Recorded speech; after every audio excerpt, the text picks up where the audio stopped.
Halo semuanya, hari ini aku akan menjelaskan perbedaan baking soda dan baking powder.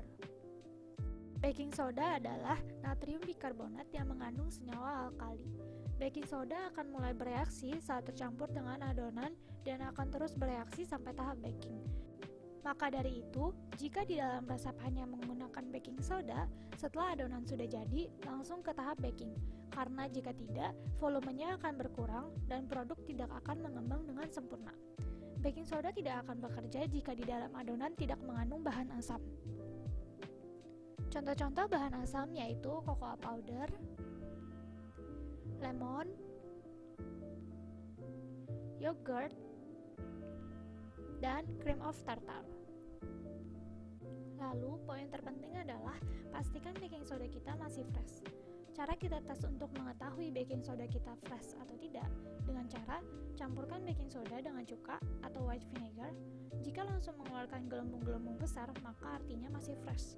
Jika tidak terjadi apa-apa, artinya kamu perlu mengganti baking soda kamu dengan yang baru. Jangan salah menimbang baking soda, karena jika terlalu banyak, maka akan menghasilkan rasa seperti besi dalam produk.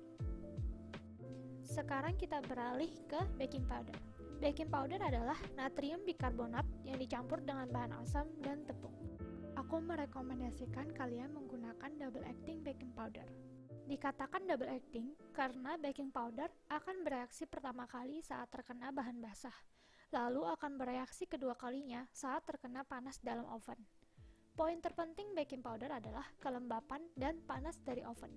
Maka dari itu, kemasan baking powder rata-rata di dalam kaleng, berfungsi untuk menjaga kelembapan dalam kemasan.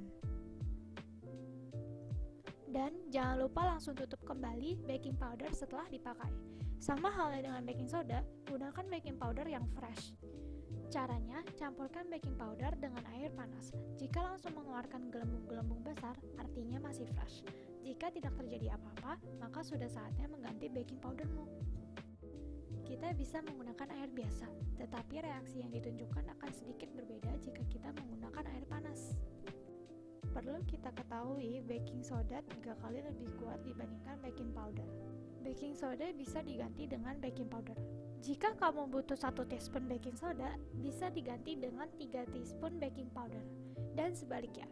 Tetapi, saat kamu mengganti baking powder dengan baking soda, jangan lupa tambah bahan asam. Perbandingan bahan asam dan baking soda adalah 2:1.